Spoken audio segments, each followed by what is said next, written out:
So దేవుని వాక్యంలోకి వెళ్దాం. సో సమ్మర్ ఎండాకాలం వచ్చేసింది. సో తొందరగా ముగించడం కూడా మంచిది, లేట్ కాకుండా. బాబు నైనా ఈ పిల్లని పట్టుకోండి, అయినా ఇడు కూర్చో, నువ్వు కూర్చో లేదంటే ఇడు కూర్చోబెడతా దాని పక్కన. నువ్వు చాలాసార్లు లేచిపోతావు. నువ్వు బాటిల్ తెచ్చుకో.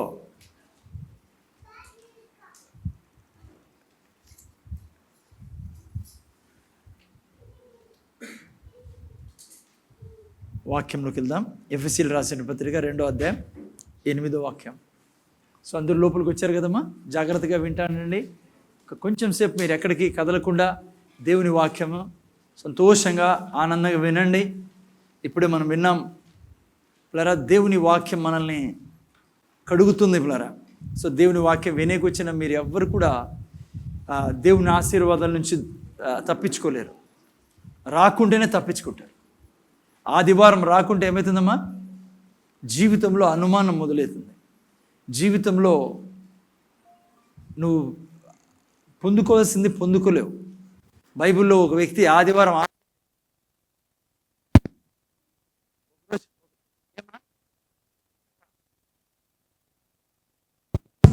Thank you Jesus. ఓకే, బైబిల్లో ఒకరోజు ఒక వ్యక్తి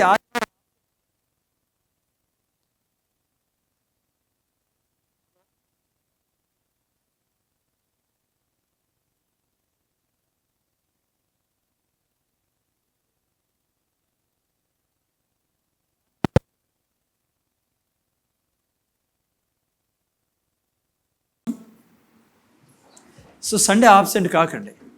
బైబిల్లో ఒకరోజు సండే ఆబ్సెంట్ అయిపోయాడు. యాటికి పోయినాడో మనకు తెలియదు, కానీ తోమా పెళ్ళికి పోయినాడో ఎట్లెట్లో వాళ్ళు వచ్చి యాటికి పోయినావా, అసలైన రోజు రాలేదు కదా నువ్వు, యేసుప్రభు వచ్చిండంటే నమ్మడే. మళ్ళా నేను యేసుప్రభుని చూడాలా, ఏలు పెట్టాలా. చూసారా, సో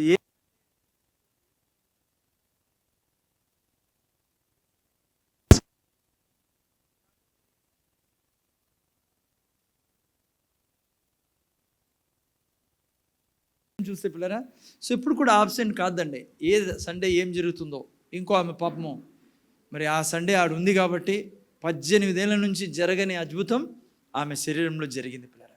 సో అందుకనే ఎప్పుడు కూడా మిస్ చేయకండి. ఎందుకంటే ఆదివారం కడిగే సమయం. చేపలు ఉన్నాయి, చేపలను ఏం చేసి తింటారు చేపలు కదా అని అట్లే తినేకి లేదు పిల్లరా. చేపల్ని అన్నిటికంటే ఎక్కువ కడగాల. చూడండి, కోడిని వేరే మాంసాన్ని ఒకసారి అట్లా 2 సార్లు అట్లా సరిపోతుంది. దీనికి బూడిదేసి తిక్కాల. ఎందుకు? నీళ్ళలో ఉంది కాబట్టి. అరే నీళ్ళలో ఉంది కదా, ఎందుకు కడగాల? సో మనం కూడా యేసు ప్రభువులో ఉన్నాం కాబట్టి, యేసు ప్రభువు ఉన్నారులే ఇంకేంలే అనుకునేకి లేదనమాట. సో ఖచ్చితంగా వస్తే సో ఈడ బూడిదేసి కడుగుతాం, సబ్బేసి కడుగుతాం. సో ఏమవుతారు, ఐ మీన్ ఉండే గలీజ్ అంతా వెళ్ళిపోతుంది అనమాట. వాక్యం వినేటప్పుడు యేసు ప్రభు ఉన్నాడు, నా వాక్యము మిమ్మల్ని శుద్ధి చేస్తుందని. ఒకే విషయంలోకి వెళ్దాం లేట్ చేయకుండా. నాకు ఏదో ఇది చాలా కంఫర్టబుల్ అయినా పర్లే. ఎఫెసీయులకు రాసిన పత్రిక 2:8. ఓకే,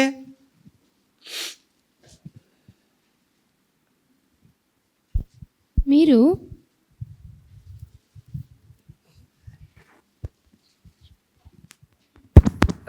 చదువునైనా. మీరు విశ్వాసము ద్వారా కృపచేతనే రక్షింపబడి ఉన్నారు.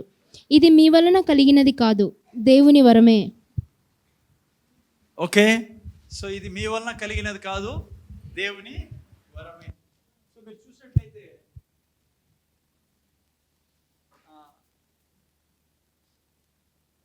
సో కృప గురించి నేను నేర్చుకుంటాను పిల్లరా కదా. సో కృప చాలా ఇంపార్టెంట్ సబ్జెక్ట్. మీరు కృప గురించి క్షుణ్ణంగా అర్థం చేసుకుంటే క్రైస్తవ జీవితము చాలా ఆనందంగా జీవించచ్చు పిల్లరా. ఈరోజు యేసు ప్రభువుని నమ్ముకున్న తర్వాత కూడా కన్ఫ్యూజన్లో ఉన్న, ఇరుకు ఇబ్బందులు అనిపించిన, శత్రువు ద్వారా పీడించబడుతున్నా, దానికి కారణం ఏమంటే మీకు కృప గురించి సరిగ్గా మీరు అర్థం చేసుకోలేదు అనేది దానికి అర్థం అనమాట. సో కృప చాలా ఇంపార్టెంట్ సబ్జెక్ట్. కృప అంటే ఏంటమ్మా? కృప అంటే అర్హత లేని వారి మీద అపారమైన దేవుని దయను కృప అంట. అంటే అర్హత లేని మీ నా జీవితాల మీద, యోగ్యత లేని మీ నా జీవితాల మీద ఆయన మంచితనాన్ని చూపించాడే, అది కూడా ఎంతో విస్తారమైన తన మంచితనాన్ని చూపించాడే, దాన్నే కృప అంటాం. తన దయను చూపించాడే మన మీద, దాన్ని కృప అంటాం పిల్లరా. ఓకే, సో మనం ఆల్రెడీ చాలా వారాల నుంచి మనం వింటున్నాం. ముఖ్యంగా కృప 3 ప్రాంతాల్లో 3 ఏరియాస్లో పనిచేస్తుంది. 3 ప్రాంతాల్లో కృప పని చేస్తుంటుంది మన జీవితంలో అనేది మనం నేర్చుకున్నాం గత వారాల్లో. ఎక్కడ మొదటి ఏరియా ఏదిమా కదా, 3 ప్రాంతాల్లో 3 ఏరియాస్లో కృప ఎప్పుడు పనిచేస్తుంటుంది. మొదటిది సేవింగ్ గ్రేస్, మనల్ని కాపాడిన కృప. రెండవది కీపింగ్ గ్రేస్. మూడవది లివింగ్ గ్రేస్. ఓకే, సో మొదటిది ఆల్రెడీ మనం నేర్చుకున్నాం. ఏంటది? Saving grace. దేవుడు తన కృప ద్వారా మిమ్మల్ని రక్షించుకున్నాడు పిల్లరా కదా. బైబిల్ చెప్తుంది, మనము పాపముల చేత చచ్చిన వారమే ఉండగా, మనం పాపముల చేత చచ్చిన వారమే ఉండగా చేసి పెట్టాము. పాపము చేత చచ్చిన వారమే ఉండగా సాతాను ద్వారా నడపబడుచున్న వారమే ఉండగా, ఎఫెసీయులకు రాసిన 2వ అధ్యాయం చదివితే. సో దేవుడు ఏం చేశాడు? తన దయను మన మీద కుమ్మరించి మనల్ని రక్షించుకున్నాడు పిల్లలు. ఏ రీతిగా మనల్ని రక్షించుకున్నాడు?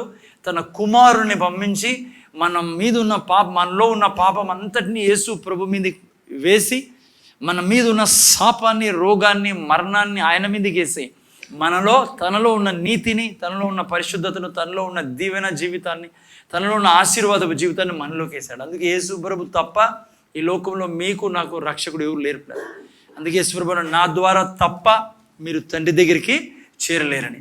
సో యేసు ప్రభుని పాపముగా చేసేసి మిమ్మల్ని నీతిమంతులుగా చేశాడు ఆయన. అందుకే ఆయన దగ్గరికి వచ్చినప్పుడు, ఆయన నమ్ముకున్నప్పుడు, ఆయన్ని రక్షకుడుగా మనం అంగీకరించినప్పుడు ఏం జరిగింది? మీ నా జీవితంలో రక్షించబడి ఉన్నాం. దాన్నే మనము రక్షించిన కృప, సేవింగ్ గ్రేస్. సో కృప మనల్ని రక్షించింది. సో రెండవది ఏం నేర్చుకున్నాం? మనము రక్షించడమే కాకుండా దేవుని అదే కృప మనల్ని కాపాడుతా కూడా ఉంది పిల్లరా కదా. చాలాసార్లు క్రైస్తవులుగా ఇది వినండి, బాగా వినండి. చాలాసార్లు మనకు దేవుని బిడ్డలకు ఒక అనుమానం వస్తూ ఉంటుంది. ఓ ఈ తప్పు చేశానే, ఈ పొరపాటు అయిపోయిందే, ఓ ఇలా చేశానే, ఇప్పుడు నేను బహుశా నా రక్షణను పోగొట్టుకున్నానేమో, ఓ మరి నేను వాపస్ దేవుడు నన్ను తోలేసేలే, ఏమంటారు, దేవుడి నుంచి నేను దూరం అయిపోయాను, దేవుడు నన్ను స్వర్గానికి తీసుకెళ్ళడేమో అనే అనుమానము క్రైస్తవుల్ని వెంటాడుతుంటుంది. బాగా చనిపోయేంత వరకు మర్చిపోద్దండి ఈ విషయాన్ని. మీరు ఒక్కసారి రక్షించబడిన తర్వాత తిరిగి మీ రక్షణను కోల్పోయే ప్రసక్తే ఉండదు. అర్థమైందా? సో దేవుడు దాన్నే కీపింగ్ గ్రేస్, తను మనల్ని అనుక్షణము కాపాడుతున్నాడు. మనం రక్షణను పోగొట్టుకోకుండా ఉండేదానికి తన యొక్క కృప మనల్ని కాపాడుతుంది. దాన్నే కీపింగ్ గ్రేస్ అంటాం. అందుకే 10 విషయాల్ని మనం నేర్చుకున్నాం. 10 ప్రొవిజన్స్ని ఏమంటే తెలుగులో 10 విధమైన ఏర్పాట్లని ఆయన చేశాడు మన రక్షణను పోగొట్టకుండా మనం జీవించేదానికి. గుర్తుందా? 10 ప్రొవిజన్స్ ఏంటంటే, మొదటిది దేవుని యొక్క శక్తి, దేవుని యొక్క ప్రేమ. ఆ తర్వాత ఆయన, మూడోది ఏంటి? ప్రార్థన చేస్తున్నాడు. యేసు ప్రభు మన కొరకు ఆయన ప్రార్థన చేస్తున్నాడు. నాలుగోది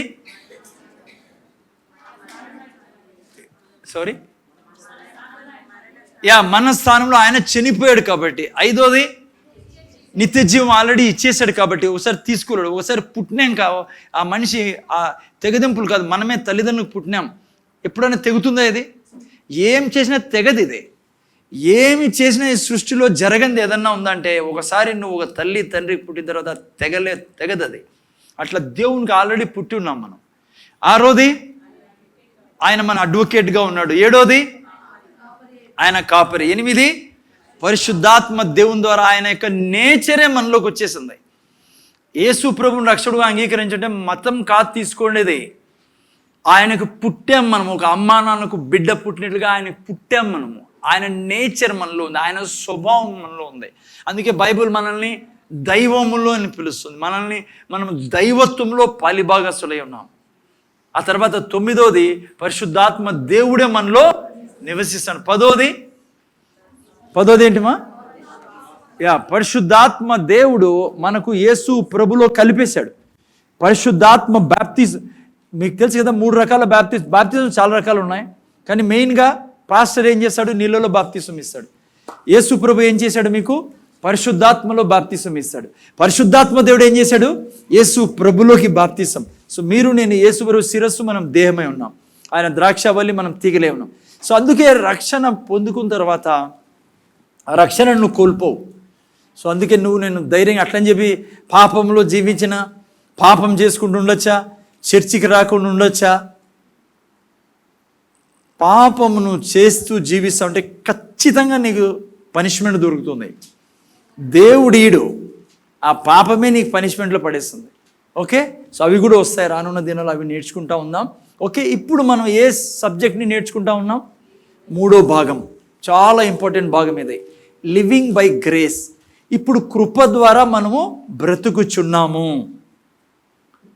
కృప కాపాడింది, పాపంలో నుంచి నీతిమంతులుగా చేసింది కృప. అదే కృప మనల్ని కాపాడుతూ ఉంది. ఎంతవరకు? పౌలు అన్నాడు కదా, ఈ సత్క్రియను మీలో ఆరంభించిన వాడు క్రీస్తు దినము వరకు, అంటే 2వ రాకడ వరకు కొనసాగించునని నేను రూఢిగా నమ్ముచున్నాను. ఐఎమ్ కాన్ఫిడెంట్ ఆయన మనను లాస్ట్ వరకు కాపాడు. 3వది ఏంటి ఇప్పుడు నేర్చుకుంటాను? Living by grace. Okay, so ఈ కృప ద్వారా మీరు నేను ఇప్పుడు అనుక్షణం జీవిస్తూ ఉన్నాం. ఓకే, ఆ యొక్క విషయాన్ని మనం నేర్చుకుంటా ఉన్నాం. ఆల్రెడీ నిన్న సండే కొన్ని విషయాలు నేర్చుకున్నాం. ఈరోజు కొన్ని ఇంకా మిగతా విషయాలు, రానున్న సండే ఈ విధంగా కొద్దిగా మనం నేర్చుకుందాం. చాలా ఇంపార్టెంట్ సబ్జెక్ట్ ఇది. మీరు నమ్ముతారో లేదో, కృప గురించి మాట్లాడుతున్నాం కాబట్టి చర్చి నిండి ఉంది. ఎక్కడ కృప గురించి మాట్లాడతారో, ఎక్కడ కృప గురించి ప్రీచ్ చేయబడుతుందో దేవుడు నింపేస్తాడు ఆ స్థలాన్ని. ఎందుకంటే ఆయన కృపని దేవుడు చూపించుకోవాలని ఆశ. ఈ మీరు ఎక్కడ పోయినా కృప గురించి ప్రీచ్ చేయండి. సెల్ గ్రూప్స్లో కూడా ఎక్కడ పోయినా చూడండి, తన్నుకొని వస్తారు జనం. మీరు తట్టుకోలేరు జనాన్ని. లక్షల మందిని నింపేస్తాడు దేవుడు. ఓకే, మీరు చూస్తే పిల్లలు. ఓకే, మనం సబ్జెక్ట్లోకి వెళ్దాం. కృప ద్వారా మనం బ్రతకాలి. We are living by grace. ఇక 2 విషయాలు చాలా ముఖ్యము, నేను అర్థం చేసుకోవాలి. ఒకటి కృప, విశ్వాసం. ఈ 2 కలిసి నడుస్తాయి పిల్లరా. ఓకే, అందుకే మనం 2:8 చదువునైనా 2:8 ఏ విధంగా మనం రక్షింపడినాం? విశ్వాసము చేత కృప ద్వారానే రక్షించు. సో ఈ 2 కలిసి నడుస్తాయి పిల్లరా. ఓకే, ముందు చూడాలి ఇప్పుడు కృప, విశ్వాసం. ఈ 2 చాలా ఇంపార్టెంట్, నేను అర్థం చేసుకోవాలి పిల్లరా. ఈ 2 కలిసి నడుస్తూ ఉంటాయి. దీన్ని మనం వేరు చేయలేం. ఎందుకంటే క్రైస్తవులు ఎక్కడ తెలుసా ఇరుక్కుంటా అనేది? కృపని పక్కన పెట్టేవాళ్ళు కొంతమంది ఉన్నారు, విశ్వాసాన్నే పట్టుకునే వాళ్ళు. కొంతమంది విశ్వాసాన్నే పట్టుకుని కృపని ఇడిచిపెట్టుకునే వాళ్ళు ఉన్నారు. చాలా డేంజర్ అది. నేను చెప్పా, సోడియం క్లోరైడ్. సోడియం ఒట్టిగా తిన్నావనుకో చనిపోతావు. క్లోరైడ్ నువ్వు ఒట్టిగా సపరేట్గా క్లోరైడ్ తిన్నావనుకో సమస్యలో పడతావు. కానీ 2 కలిపి నువ్వు తిన్నావనుకో ఆరోగ్యంలో ఉంటావు. ఎందుకంటే 2 కలిపితే ఏమవుతుంది? సాల్ట్ అవుతుంది కదా. అర్థమైందా? కృప ఓ రకంగా సోడియం లాగా. కృపనే మాత్రం తీసుకున్నావు అనుకో చచ్చిపోతావు, నరకానికి వెళ్తారు కేవలం కృపను తీసుకుంటే. అదేంటి సార్ అట్లా అంటారంటారా? ఈ ప్రపంచంలో చాలామందికి తెలుసు యేసు ప్రభు రక్షకుడని, కృప. కానీ వాళ్ళు ఏమి ఇవ్వడం లేదు, విశ్వాసం ఇవ్వడం లేదు. కాబట్టి వాళ్ళకి ఏం పని చేయదు. సో సోడియం తిన్నట్లే. కొంతమంది ఉన్నారు క్లోరైడ్ తిన్నారనుకోండి, మేము మా ఊరంతా అన్నం పెడతాం. అర్థమవుతుంది? కేవలం క్లోరైడే తిన్నాడు అనుకోండి, కేవలం విశ్వాసమే తిన్నారనుకోండి, వాడు చచ్చిపోతాడు. అలా చాలామంది ఉన్నారు లేదా కదా? ఎంతమంది లేరు? మా ఊరంతా అన్నం పెడతాం సార్, మేము సంవత్సరము చీరలు పంచుతాం, మేము పల్లెలు ఏమో అది కట్టించినాం, అనాథాశ్రమాలు కట్టించినాం, పిల్లలకి ఇంత డొనేషన్. ఆ సినిమా యాక్టర్ అంటాడు నేను మొత్తం చదివిస్తాను. మంచివి, తప్పేం లేదు. They are doing good job, good, చాలా మంచి. అందుకే వాళ్ళకి దేవుడు కూడా డబ్బు ఇస్తున్నారు కదా. మీరు బీదలకు డబ్బు ఇస్తున్నారు కదా, అన్యులైనా సరే డబ్బులు ఇస్తున్నారు కదా. నేను ఇస్తాను, మీకు డబ్బు తీసుకోండి. ఎందుకంటే బీదలకు ఇచ్చేవాడు యెహోవాకు. కానీ పొరపాటు పడకూడదు. అది క్లోరైడ్ తిన్నట్లే కేవలం. ఎందుకంటే సోడియం కలపడంలా. ఏం కలపడంలా? కృప. వాళ్ళు అనాలా యేసే ప్రభు, అందుకే నేను ఇవన్నీ చేస్తాను. వాళ్ళు అన్నారనుకోలే ఇవన్నీ చేస్తాను కాబట్టి స్వర్గం మాదే, ఎవడు ఆపలేడు మనల్ని అన్నారనుకోండి. అన్నం పెడతానా, అనాథాశ్రమం నడుపుతానా, విధవాసం నడుపుతానా, ఆవులు చూసుకుంటానా, కోతులు అవన్నీ చల్లవు. మంచిది చూసుకుంటే మంచిది, చాలా మంచిది, తప్పేం లేదు. అది చేయాలి దేవుని బిడ్డలుగా మనం. అది క్లోరైడ్ తినడం అంటే కేవలం విశ్వాసాన్ని పట్టుకోవడం, కృపని కొంతమంది కృపనే పట్టుకుంటారు. అంటే దేవుడు చేశాడు, దేవుడు మంచోడు, దేవుడు పరమాత్ముడు ఉన్నాడండి. పరమాత్ముడు లేకుండాట్లే ఈ లోకంలో పరమాత్ముడు ఉన్నాడు. పరమాత్ముడు నువ్వు పోలేవు పరమాత్మ దగ్గరికి. పరమాత్ముడు చేసింది నువ్వు విశ్వాసం ద్వారా. అందుకే సోడియం క్లోరైడ్ 2 కలిపితే, కీర్తన అక్కడ వెనకల సోడియం క్లోరైడ్ కలిపితే ఏమవుతుంది? దోశ అవుతుంది. ఈనుకోకుంటే దోశనే అనిపించేది కదా. అసలు కొంతమందికి అసలు సోడియం ఏంది, క్లోరైడ్ ఏంది, ఎందుకంటే స్కూల్కి పోలేదు కదా, పోయినా వినలేదు కదా. కులాపేడ ఈరోజు ఈడే ఉన్నాడు. ఎప్పుడన్నా విన్నావు సోడియం అనేది? సోడా అనేది వింటావు, నేనే వినలే కులాప. స్కూల్ ఎగరగొట్టి ఇప్పుడు నేను మా స్టోరీ వద్దు, మీకే మంచి చదువుకోండి. ఓకే, నీ విషయం ఏమంటే పిల్లరా, ఓకే, ఈ 2 కలిపినప్పుడు ఉప్పు, ఈ 2 కలిపితేనే జీవితం. మళ్ళీ ఈ 2 కలిపి ఉప్పు తినుకోకుండా కూడా చచ్చిపోతాడు మనిషి. అంటే ఇది లేకుండా మళ్ళీ అడిగిపోతాడు మనిషి, జీవితం ఉండదు ఆ మనిషికి. ఓకే, నీ సో కృప, విశ్వాసం 2 అంత ఇంపార్టెంట్ పిల్లరా. ఈ 2 కలపాల. ఈ 2 కలిపితేనే క్రైస్తవ జీవితము విలువైన జీవితంగా ఉంటుంది. ఈ 2 కలిసి జీవిస్తూ ఉంటే మీరు నేను సంతోషంగా జీవించగలం. ఓకే, చిన్న ఉదాహరణ ఇస్తాను చూడండి. కృప అంటే ఏంటి, విశ్వాసం అంటే కొద్దిగా మీకు అర్థమవుతుంది. జాగ్రత్తగా వినాలా. చాలామంది ఏమనుకుంటారంటే, కొన్ని కుటుంబాలు ఆశీర్వదింపబడిన కుటుంబాలను చూసి, క్రైస్తవుల్లోనే, అమ్మ జాగ్రత్తగా వినాలి, చాలా ఇంపార్టెంట్ పాయింట్ చెప్తాను నేను. వాళ్ళని చూసినప్పుడు చాలాసార్లు నిరుత్సాహపడుతుంటారు చాలామంది వేరే క్రైస్తవులు.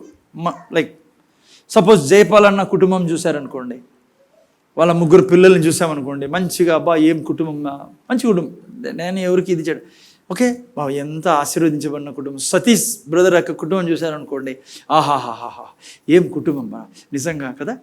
ఇంకెవరుమా, శ్రేష్ఠ, కామోజీ, రామోజీ, ఇంకా ఎవరు, హనూక్, ఎవరు మీకు అందరు బాగా తెలుసు, మనకు అంత తెలియదు. ప్రవీణ్ బ్రదర్ కుటుంబము నాకు చాలా ఇష్టము.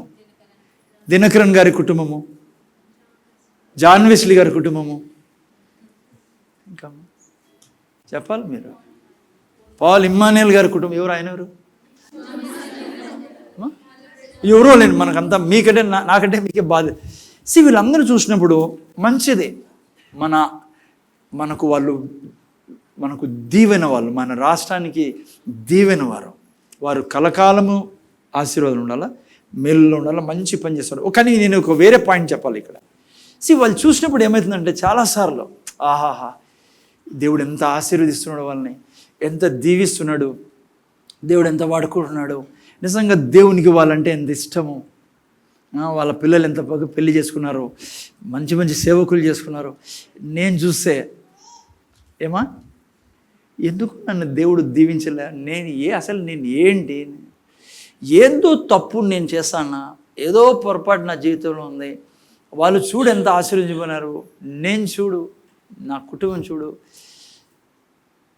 చాలామంది ఈ యొక్క డైలమాలో జీవిస్తారు. నాకు తెలుసు క్రైస్తవులు, ముఖ్యంగా యవ్వనస్తులు, ఎందుకంటే ఈ మధ్య వన్నెస్ ఆనెస్ ఇవన్నీ ఉన్నాయి కాబట్టి మీకు లోపల చాలా గందరగోళం ఉంటుంది. ఏంట్రా నేను ఎందుకు ఇట్లా, దేవుడు ఎందుకు వాళ్ళకి అంత ఫేవర్ చేస్తాడు, మాకేం లేదే. జాగ్రత్తగా వినండి పిల్లరా, చాలా క్లారిటీ ఉండాలి మీ మనస్సులో. చాలామంది నాకు ఆశీర్వదించారు, నేను ఏదో తప్పు చేసిన, సరిగా లేను నా జీవితము, అందుకే వాళ్ళలాగా లేదు, వాళ్ళ ఇంట్లో పుట్టింది ఎంత బాగుండలే. అర్థం చేసుకోండి. వారు, మనము, లేదంటే మీరు దేవుని దృష్టిలో ఏ తేడా లేదు పిల్లరా, జాగ్రత్త అర్థం చేసుకోండి. దేవుడు యొక్క కృప ఎప్పటికీ పక్షపాతం చూపదు. దేవుడు వారిని ఒక రకంగా, మనల్ని ఒక రకంగా చూస్తా అంటే దేవుడే కాదు. దేవుని గర్భంలో నుంచి వాళ్ళు ఎట్లా పుట్టారో మీరు నేను అట్లే పుట్టాము. బాగా అర్థం చేసుకుని దేవుని హృదయాన్ని. దేవుడు ఎప్పుడు ఎవరికి అదేమంటారు, పక్షపాతం చూపడు. He's not a respecter of man. Exactly వాళ్ళ మీద ఉన్న కృపే మీ మీద ఉండేది, మన మీద ఉండేది. పాస్టర్ క్రిస్ మీద ఉండే కృపే నా మీద ఉండేది. పాస్టర్ క్రిస్ మీద ఉండే కృప ఈ బిడ్డ మీద ఉండేది. బ్రదర్ దినకరన్ ఫ్యామిలీ మీద ఉండే కృపనే నీ ఫ్యామిలీ మీద ఉన్నది. ఆయన పక్షపాతం చూపడం. కృప అందరికీ సమానం పిల్లరా. అర్థమవుతుందా? మన ఒక పాస్టర్ గారు వచ్చారు నా దగ్గరికి, ఏదో మాట్లాడుకుంటా మనము అలా సంఘాన్ని కట్టేదానికి, చర్చి కట్టేదానికి హెల్ప్ చేస్తా అంటే ఆయనతో ఆయన నాతో అన్నాడు, బ్రదర్ మీరు ఎంత ఆశీర్వదింపబడినవారు, సో మెనీ థింగ్స్ లైక్ అది ఇది చెప్తున్నాను. బ్రదర్ చెప్పాను, అట్లా చెప్పకండి బ్రదర్, మీరు నేను ఒకటే దేవుని దృష్టిలో. మీ మీద ఉన్న కృప నా మీద. ఆయన పెద్ద నేను ఆయనకన్నాను, సార్ బ్రదర్ మీ పాదాలు చేసిన సేవ, మీ కాళ్ళ దగ్గర కూర్చున్నాను నేను, కూర్చొని మీ పాదాల దగ్గర కూర్చొని నేను వింటాను నేను. ఎందుకంటే ఈ యొక్క జిల్లాని మీరు ఈ కాళ్ళు, మీ జిల్లాలో ఈ కాళ్ళు తిరిగి ఎంత మందిని రక్షించాయో తెలుసా. ఎప్పుడు నన్ను ఇది చేయకండి, మన ఇద్దరు ఒకటే. ఎందుకంటే చాలా ఆశ్చర్యం కలిగింది ఆయనకు. మనము చర్చి కట్టేదానికి చేస్తుంటే ఆయనకు పాపం చాలా ఆనందం అయిపోయింది. ఎందుకంటే ఒక విషయం చెప్పాడు ఆయన. ఎందుకు అట్లా లేచి పొగడాడంటే, నాకు రమ్మన్నాడు ఆయన, 20వ తేదీ ఓపెన్ చేస్తున్నాము, మీరు ఇంత సపోర్ట్ చేశారు మాకు, అసలు ఆగిపోయింది సంఘం అది కట్టేది. సో మనం కంప్లీట్గా ఎంతైనా సరే లాస్ట్ వరకు ఇస్తామని చెప్పి నిలబెట్టాం. పాపం ఆయన సంతోషంతో అని ఎందుకు సంతోషపడ్డాడంటే అది కూడా చెప్తాం, మీకు నాకు అవసరం అది. సార్ ఇంకో సంఘము 1,00,000 రూపాయలు ఇచ్చారు మాకు.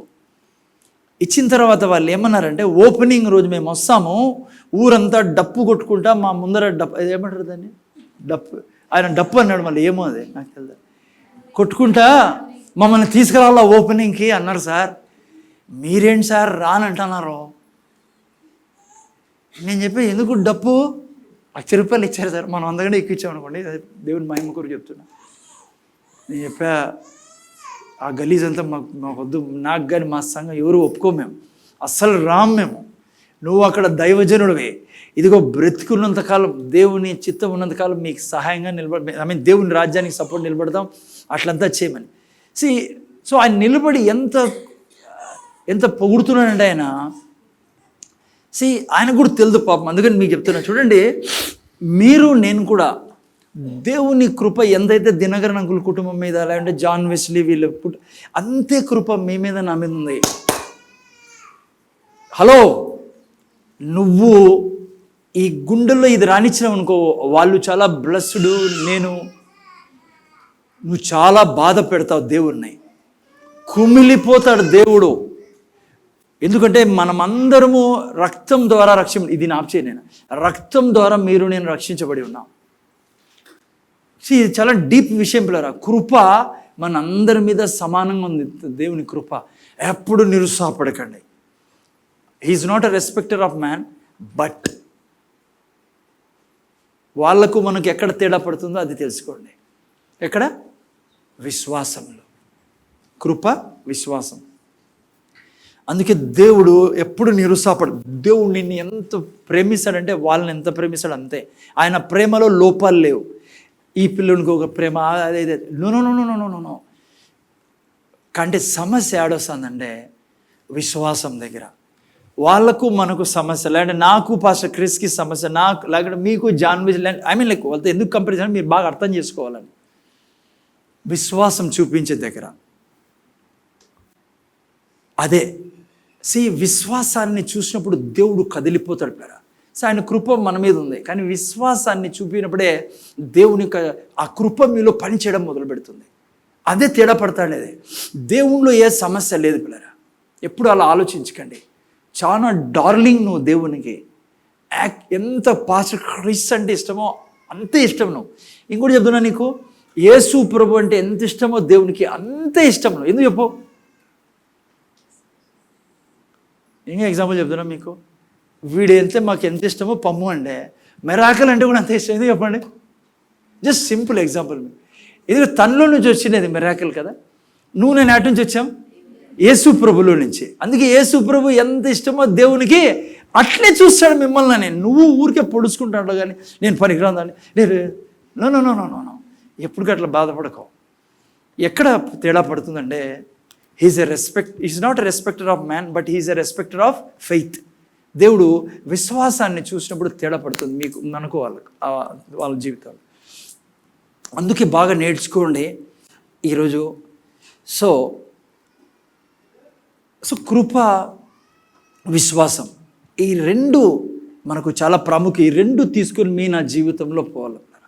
లేకుంటే ఏది గుణం పొరపాటు వచ్చినా కూడా మనం పొందాల్సిన పొందాం, దేవుని చేతులను తీసుకోవాల్సింది తీసుకోలేం. కృప ఏంటి? కృప అంటే ఏంటి? దేవుని భాగం వలన. కృప అంటే దేవుడు చేయాల్సింది దేవుడు చేయడం. సో దేవుడు తన కృపని కుమ్మరించాడు, తను చేయాల్సింది చేస్తున్నాడు.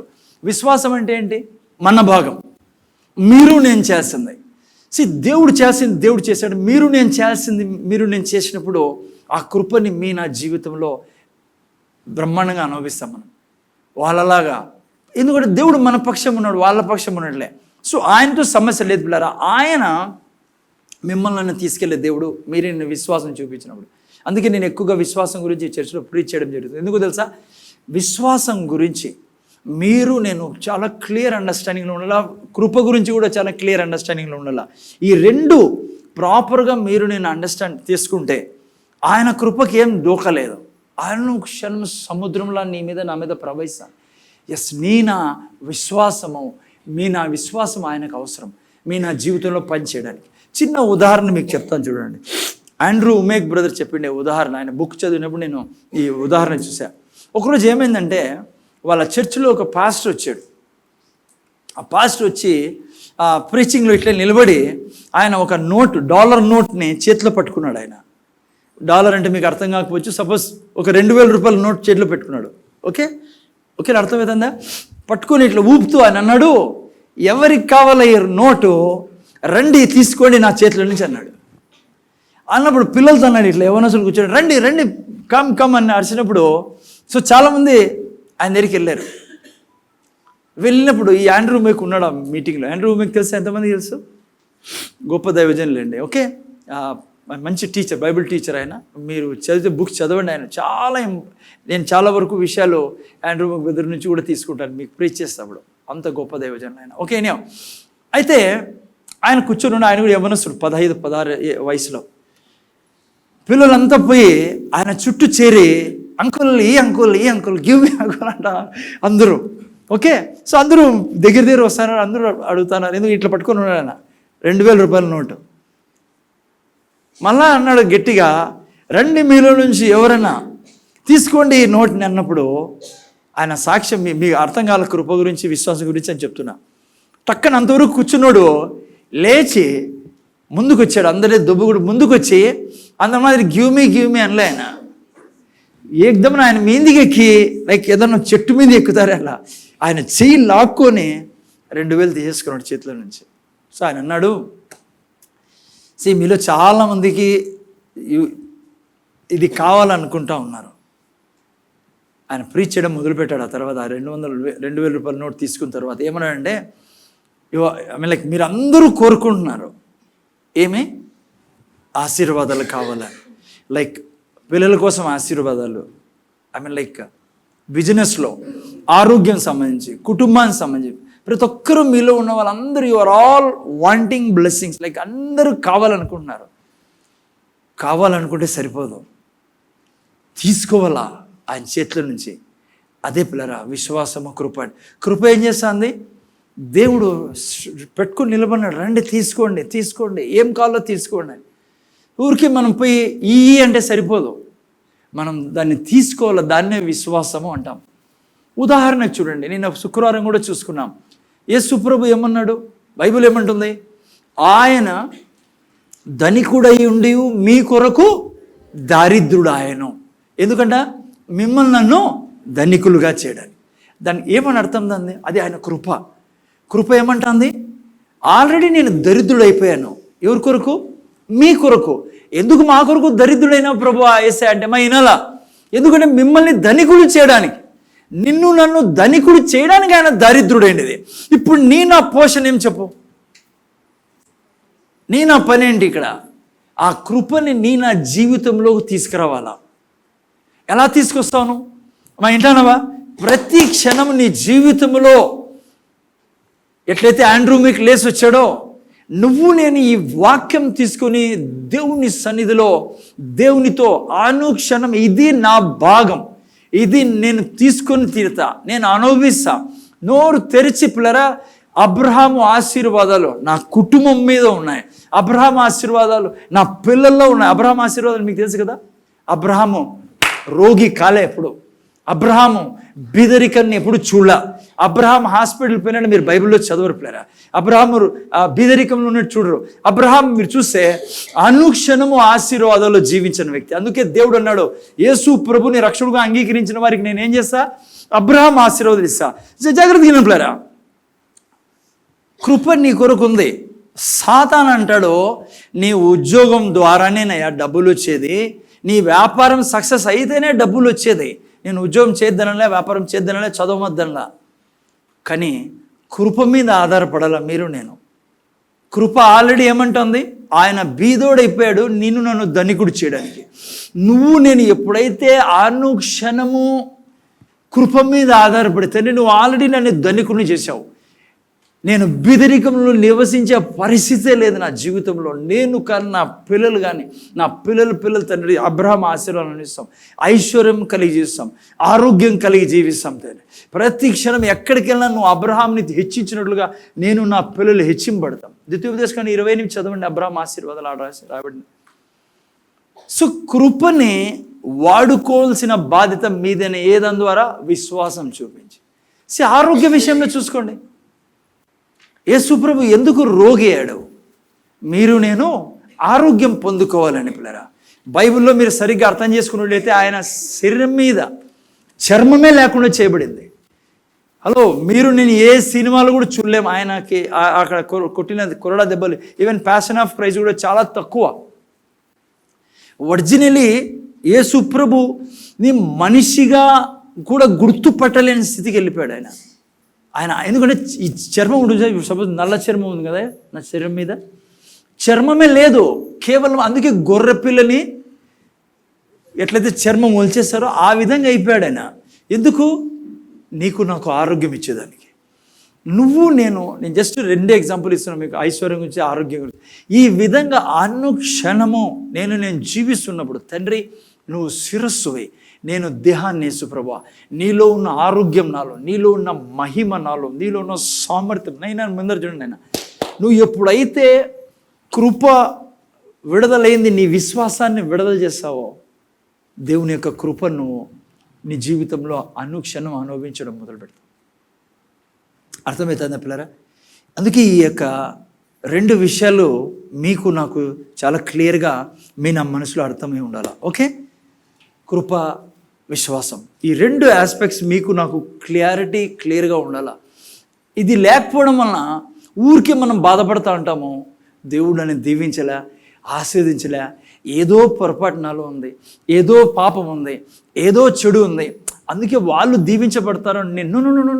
నో, సాతాను యొక్క నిన్ను అణిచివేయడానికి సాతాను నీ మనసులో వేసే ఆలోచన అది అబద్ధం. దేవుడు నిన్ను తలస్థానంలో ఆల్రెడీ ఉంచి ఉన్నాడు, నువ్వు తోకస్థానంలో లేవు. నీకు ఈరోజు ఉన్న సమస్య, కష్టానికి కారణం ఏమంటే నువ్వు దేవుడు కాదు ప్రాబ్లం, నువ్వు నీ విశ్వాసాన్ని దేవుని సన్నిధిలో పెట్టకపోవడమే ప్రాబ్లం, నువ్వు చూపించకపోవడమే ప్రాబ్లం, నువ్వు మాట్లాడకపోవడమే ప్రాబ్లం. దినమంతా నీకు సాతాను వేస్తున్న ఆ యొక్క బాణాల్లో నువ్వు నలిగిపోతున్నావు, కృంగిపోతున్నావు. నువ్వు లేసి నేను యేసయ్యకు పుట్టిన, దేవునికి పుట్టిన, ఆయన నేచర్ నాలో ఉన్నది, ఆయన పరిశుద్ధుడు, నేను పరిశుద్ధురాలనే. ఎప్పుడైతే నువ్వు వాక్యాన్ని తీసుకుని నిలబడి దినమంతా కూడా అనుక్షణం కూడా నువ్వు ముందుకెళ్తావో నీ జీవించే విధానం వేరే ఉంటుంది. నువ్వు కృపని అనుక్షణం అనుభవిస్తావు. అంతే తేడా వాళ్ళకు మనకు. అర్థమవుతుంది నైనా? అది తప్ప ఇంకేంలా. ఓకే, ఇప్పుడు నేను ఈ యొక్క కృపలో కేవలం కృపనే పట్టుకున్న వాళ్ళ జీవితము, కేవలం విశ్వాసం పట్టుకునే వాళ్ళ 2 విషయాల్ని మేము ముందు పెడతాను. ఓకే, ఎందుకంటే మీకు ఈ విషయం బాగా తెలిసినలా. ఓకే, కేవలం కృపే సమస్తమని జీవించే వాళ్ళు ఎలా ఉంటారంటే, వాళ్ళు ఎప్పుడు కూడా వాళ్ళ యొక్క ఆలోచన విధానం, వారు జీవించే విధానం, మీలో కూడా ఉండొచ్చు చాలామంది, ఇది ఈడ తక్కువ ఉండొచ్చు, చాలా చోట్ల క్రైస్తవులు ఈ విధంగా జీవిస్తున్నారు. ఎవరు వీళ్ళు? కేవలం కృప మీదే ఆధారపడి విశ్వాసాన్ని పక్కన పెట్టేవాళ్ళు. కృప మీదే ఆధారపడే వాళ్ళ ఎట్లుంటారంటే వీళ్ళు మా జీవితంలో ఏం జరుగుతున్నా కూడా దేవుడి చిత్తం ద్వారానే జరుగుతూ ఉంది. మంచి జరిగినా దేవుడే, చెడ్డ జరిగినా దేవుడే. అర్థమైందా? వీళ్ళ ఆలోచన ఎప్పుడు ఇదే ఉంటుంది. ఆయన అలౌ చేస్తేనే ఇది మా జీవితంలో జరుగుతుంది. ఆయన పర్మిషన్ వల్లనే, ఆయనే దీనికంతా కారణం, ఆయనే చేస్తాను. ఏది జరిగినా మా జీవితంలో ఆయనే. అర్థమవుతుందా? అది చెడ మంచి ఏం వీళ్ళు ఎప్పుడు ఇదే ఆలోచిస్తూ ఉంటారు. దేవుడు ఆయన కాదనేకుందా? ఆయనే చేసినది, ఆయన వల్ల వచ్చినది, ఆయన పర్మిషన్, ఆయన అలో చేశాడు. ఆయన అలో చేయండి ఎట్లా జరుగుతుంది ఇది అనేది వాళ్ళ ఆలోచన ఉంటుంది పిల్లరా. అర్థమవుతుందా మీకు? ఎప్పుడు వాళ్ళ యొక్క ఎవరైతే ఈ విధంగా జీవిస్తారో, ఏ జరిగినా దేవుని చిత్త ప్రకారమే జరుగుతుంది, నా జీవితంలో జరుగుతా అనేది ఆయన చిత్త ప్రకారమే అని వాళ్ళ జీవితం చాలా చాలా కష్టాల్లో వెళ్తుంది. ముఖ్యంగా నేను బయట వాళ్ళ గురించి కాదు, మనం ప్రభువులో ఉన్న వారి గురించి చెప్తున్నా, మీకు విశ్వాసుల గురించి చెప్తున్నా. ఎందుకంటే ఎవరైతే ఇది అనుకుంటున్నారో, మీకు ఎగ్జాంపుల్స్ ఇస్తే మీకు అర్థమవుతాలేండి. ఓకే, ఎవరైతే ఇది అనుకుంటున్నారో ఏమని, ఏం జరిగినా ఆయన చిత్తమే జరుగుతుంది, ఆయనే చేస్తాడు, ఇదంతా ఆయన పర్మిషన్లో జరుగుతుంది, ఆయనే అన్నిటి కారణం అని వాళ్ళ జీవితంలో ఏ సమస్య వచ్చినా వాళ్ళు దాన్ని డీల్ చేసే విధానమే మారిపోతుంది. హలో వినండి, ఏ సమస్య వచ్చినా ఇట్లా వాళ్ళ జీవితాల్లో మీకు అర్థమవుతుంది. ముందుకు పోతే నేను ఎగ్జాంపుల్ ఇచ్చిన మీకు అర్థమవుతుంది. ఇట్లా వాళ్ళ జీవితాల్లో ఏ సమస్య వచ్చినా దాన్ని పరిష్కరించే విధానమే మారిపోతుంది. సాతాను వీళ్ళని కౌగిలించుకుంటాడు. వినండి, నేనేం చెప్పాను మళ్ళీ, కేవలం కృప మీద ఆధారపడి విశ్వాసాన్ని పక్కన పెట్టి చాలామంది క్రైస్తవులు బ్రతుకుతున్నారు. అట్లా వాళ్ళు ఏ సమస్య వచ్చినా పరిష్కరించేదే వాళ్ళ చేత కాదు, పరిష్కరించలేరు కూడా వాళ్ళు. ఎందుకో తెలుసా? అన్ని దేవుడి నుంచి వస్తానని అనుకుంటున్నారు కాబట్టి. ఓకే, జాగ్రత్తగా ఒక వాక్యం చదవండి. జేమ్స్ 4:7, యాకోబు గ్రంథము 4:7 చదవండి. కొద్దిగా డాక్టరినల్లీ ఉంటుంది, ప్రాక్టికల్లీ ఉంటుంది కాబట్టి మీరు జాగ్రత్తగా వినాలా. చదువు. కాబట్టి దేవునికి లోబడి ఉండుడి, అపవాదిని ఎదిరించుడి, అప్పుడు వాడు మీ యుద్ధ నుండి పారిపోవును.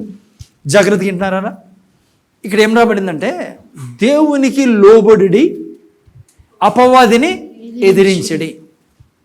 అంటే దేవుడి నుంచి ఏమైతే వస్తున్నాయో అవన్నీ స్వీకరించండి, అపవాది నుంచి వచ్చేటివి ఎదిరించండి.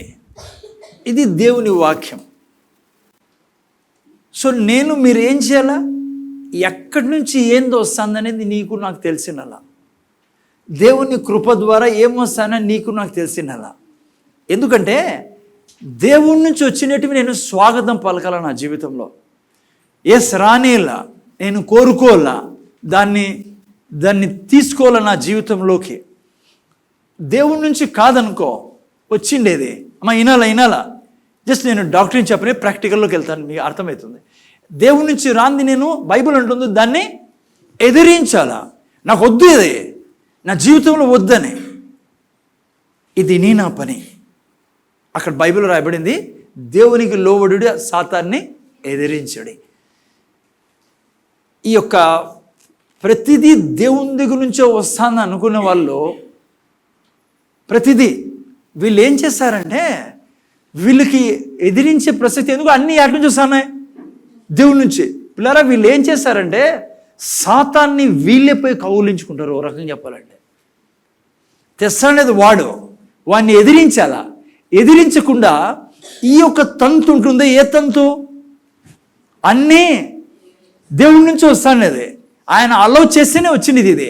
ఆయన అలౌ చేయకుంటే రాలేదు. అన్నీ ఆయన ఆలోచిస్తాను అనే వాళ్ళ గురించి చెప్తున్నా. వీళ్ళే పోయి అపవాది వానికి అసలు కష్టమే ఉండదు వీళ్ళ జీవితాల్లో పనిచేయడానికి. ఉదాహరణకి 3-4 ఉదాహరణలు మీ ముందు పెడతా. ఒక అతను వచ్చాను నాతో, జరిగిన కొన్ని ప్రాక్టికల్, కొన్ని వేరే విన్న సాక్ష్యాలు. అంకుల్, నాతో కొట్లాడి నా పిల్లం వెళ్ళిపోయింది, అర్థమవుతుందమ్మా? ఎంతమందికి అర్థమైంది? ఎవరు సీరియస్గా వింటున్నారా? కొద్దిగా నవ్వండి. నా భార్య నాతో కొట్లాడుకొని వెళ్ళిపోయింది. ఏం చేస్తాము? దేవుని చిత్తము. వెళ్ళిపోయింది. దేవుడు రాసింది ఎవరు కాదంటాము? నాకు తెలిసి ఇట్లా వాళ్ళు నాతో మాట్లాడినప్పుడు ఏం మాట్లాడాలా, నేను వెంటనే ఏమైంది బ్రదర్, ఏమైంది నేనా, ఎందుకు పోయింది, ఏమన్నావేంటి? 2 మాటలు అనకూడదా? 2 మాటలు అంటేనే వెళ్ళిపోతానని నేను పోమన్నా. పోతే ఏం చేస్తాం? దేవుని చిత్తం ఎవరు ఆపేకుంది? నేను చెప్పాను, ఇది దేవుని చిత్తం కాదు. నువ్వు అంటే ఇప్పుడు 2 మాటలనే, ఆ 2 మాటలే. నువ్వు ఇప్పుడు 5 మాటలు మాట్లాడు, మంచివి. వాపసు వస్తుంది. దేవుని చిత్తం వెంటనే మారిపోతుంది. ఏం మాటలు? ఫోన్ చేసి చెప్పు, తప్పు నాదే, తప్పు నీది కాదు, పొరపాటు నన్నా, నువ్వు పాపం ఎంతో కష్టపడతావు, ఏదో అయిపోయింది, రా వద్దురా, నేను వస్తానని ఇప్పుడే వెంటనే ఇంటికి, మీ మమ్మీ డాడీ దగ్గరికి నేను తెచ్చుకుంటా. సాయంత్రం బిర్యానీ తిందాం పోయి, సాయంత్రం నీకు పార్టీ ఇలా. ఎందుకో తెలుసా? నిన్ను బాధ పెట్టి పంపించా. చాలా బాధేస్తుందని 5-6 మాటలు అట్లాను. ఏమవుతుందమ్మా? కానీ ఈ వ్యక్తి ఏమంటాడు? దేవుని చిత్తం అంట. ఆమె పోవడము దేవుడు కోరుకున్నాక ఎవరేం చేసేకుందంటున్నాడు. మళ్ళీ పైనుంచి సైతాన్ రా నాయనా ఆ పని చేసేది. ఎవరు 2 మాటలు నీతో నుంచి వచ్చినది? వాడు. అర్థమైందా? ఆమె పంపించింది ఎవరు? వాడు. ఇదంతా చేసింది వాడు. నువ్వు తీసుకుని పోయి దీన్ని ఎవరి మీద రుద్దుతానో? దేవుని మీద రుద్దుతాను. ఇదే ఆ వాక్యం చెప్తాను నేను. కృప విశ్వాసం గురించి మనం నేను నేర్చుకుంటాను, living by grace. Okay, subject మర్చిపోద్దండి. ఓకే, సో ఇది అన్ని దేవుని నుంచి వచ్చేది అని చెప్పే వాళ్ళ జీవితంలో ఉండేది. సో నా బాధ్యత ఎక్కడి నుంచి ఏం దోస్తాండేది, దేవుడు ఏమిస్తాడు, సాతాను దగ్గర ఏమొస్తుంది అనేది తెలుసుకొని దాన్ని ఎదిరించే బాధ్యత మీకు నాకే దేవుడు ఇచ్చిండేది. ఇంకో విచిత్రమైన సాక్ష్యం చెప్తాను నేనండి మీకు, ఎందుకంటే మీకు దాంట్లో తేలా అర్థం చేసుకోవాలి. మీరు కేవలం కృపలో నడిచే వాళ్ళు ఇట్లుంటారు పిల్లగా. ఓకే, ఒక ఇంట్లో ఏం జరిగిందంటే, నేను నిండిన సాక్ష్యం చెప్తాను, మన సంఘంగా నిండిన సాక్ష్యం, జాగ్రత్తగా వినాలా మీరు. ఒక భర్త మంచి భక్తిపరుడు, అంటే చర్చికి రావడం అంతా మంచిగా ఉన్నాడు, ఆ పిల్లలు మంచి కుటుంబం ఉన్నట్లుండి ఈ వ్యక్తి చెడు సంబంధంలో ఇరుక్కున్నాడు. ఎవరు? ఈ వ్యక్తి భర్త. ఇంట్లో భర్త అక్రమ సంబంధంలో ఇరుక్కున్నాడు. అది భార్యకు తెలిసిపోయింది. ఈనాల మీరు ఇప్పుడు భార్యకు తెలిసిపోయింది. భార్య భర్తతో ఇది పడుతుంది. అదే మీకు తెలుసు కదా ఏం జరుగుతుంది, ఆర్గ్యుమెంట్ జరుగుతుంది, ఎట్లా చేసావంటే ఈ వ్యక్తి ఏమన్నాడు తెలుసా? నిజమే నువ్వు చెప్తాండేది, నిజమే చెప్తాండేది, నాకు కూడా ఇది బాధేస్తుంది, నాకు అనిపిస్తుంది నాకు దయ్యం పట్టుకుందని. ఏం పట్టుకుంది? దయ్యం పట్టుకుంది. ఈ యొక్క సమస్యకి కారణము దయ్యం నాలో దూరి ఈ పని చేస్తుంది. ఒక పని చేస్తాను, నేను పాస్టర్ దగ్గరికి వెళ్ళి దయ్యాన్ని తీపించుకొని వస్తాను నేను అని చెప్పి బయలుదేరినాడు. ఈయన కారులో పోతానాడు. కరెక్ట్గా పాస్టర్ ఇంటి దగ్గర బయటికి పోయినాడంట. కారులో నుంచి వాకిలు తీసుకొని తిరుగుతాడు. ఎంత సస్పెన్స్ స్టోరీ చూసారా? అని చూస్తాను. హలో, వాకిలు తీసుకొని కాలు కింద పెడతాంటే ఒక స్వరం వచ్చిందంట.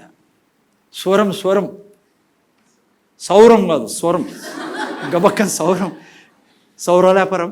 హలో, స్వరం వచ్చి ఏమనిందో తెలుసా? ఆగో, ఎక్కడికి వెళ్తున్నావు? ఈయనంట, అయ్యా దయ్యాన్ని తీసేదానికి వెళ్తాను. వద్దు, అది ఇచ్చింది నేనే అన్నాడంట ఆయన. యాదే ఈ రిలేషన్, యాదే అక్రమ సంబంధం. నీలో ఓర్పును తేవాలని, నీలో ఓర్పును పుట్టించి నిన్ను ఒక పరిపక్వంగా ఓర్పులో పరిపక్వం చేయాలనేది నా యొక్క ఆశ. నేను దేవుణ్ణి చెప్తున్నాను అన్నాడంట ఇతనితో. ఇతను పాస్టర్ దగ్గరికి పోకుండా మళ్ళీ కారు ఎన్నికి తిప్పుకొని ఇంటికి వెళ్ళి జరిగిన స్టోరీ నేను చెప్తానని నీకు. కథ కాదు ఇది. విచిత్రమైన జీవాలు ఉన్నాయి ఈ లోకంలో. ఎందుకంటే వాడు విచిత్రమైన దయ్యము. అయితే ఏం జరిగిందంటే ఇంటికి వెళ్ళాడు. ఇంటికి వెళ్ళిన తర్వాత ఏం జరిగిందని ఆమె అడిగింది. నీకు తెలుసా ఏం జరిగిందో? నేను ఆడ పోయినప్పుడు దేవుడు నాతో మాట్లాడి దేవుడు అన్నాడు, వద్దురా అట్లా చేయకు, ఇది పెట్టినది నేనే, నీలో ఓర్పు తేవాలని, నీ కుటుంబాన్ని నేను పేషెన్స్ అంటే ఓర్పేనా, సహనం తేవాలని అన్నప్పుడు భార్యని నిజమా, అయ్యో కొనసాగించు,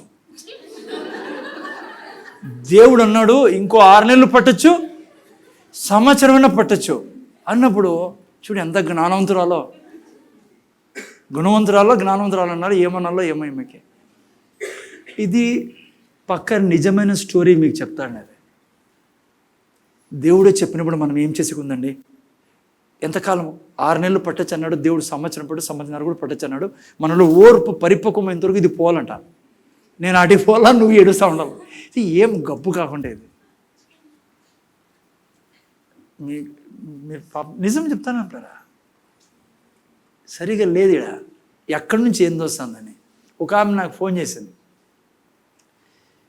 అంటుంది, ఏదో మాట్లాడుకుంటూ పాపం అంటే భక్తి గురించి వింటా ఉంది, వీడియోస్ గురించి. ఏ చర్చ్ అన్న అసలు చర్చికి పోద్దన్నాడు దేవుడు. ఎవరిని? ఆ దేవుడు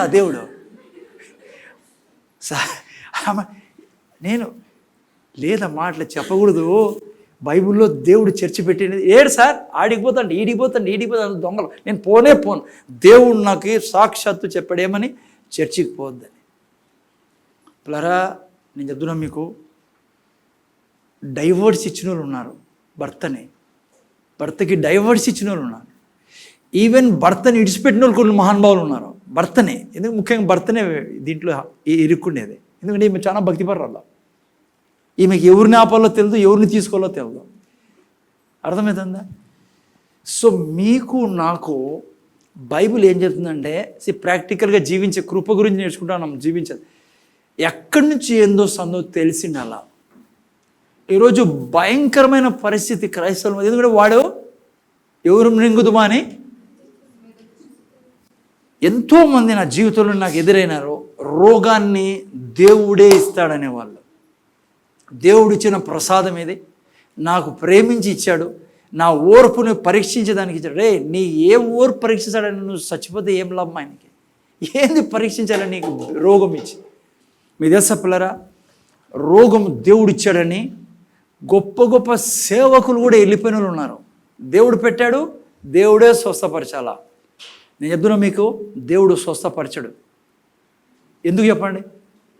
గట్టి చెప్పాలి ఎందుకో? దేవుడు ఆల్రెడీ కృప, ఆల్రెడీ విశ్వాసం ఏం చేయాలి? ఆ యొక్క ఆరోగ్యాన్ని తీసుకురావాలా శరీరంలోకి. ఎంతోమంది ఉన్నారు. నేను చాలాసార్లు చెప్పే మాటని, అనారోగ్యం దేవుడు ఇచ్చాడని పొద్దున్నే హాస్పిటల్లో ఉంటారు, చూపించుకునేదాన్ని డాక్టర్ దగ్గరికి. తప్పేం లేదు, మంచిది పోండి. నువ్వు ఎందుకు పోతున్నావు దేవుడు ఇచ్చింటే హాస్పిటల్కి? నీకు తెలిసే దేవుడు ఇచ్చింది కాదు అదే. నీకు తెలుసా అది పీడిస్తా అన్నాడు, ఆ రోగం నీకు పీడిస్తుంది.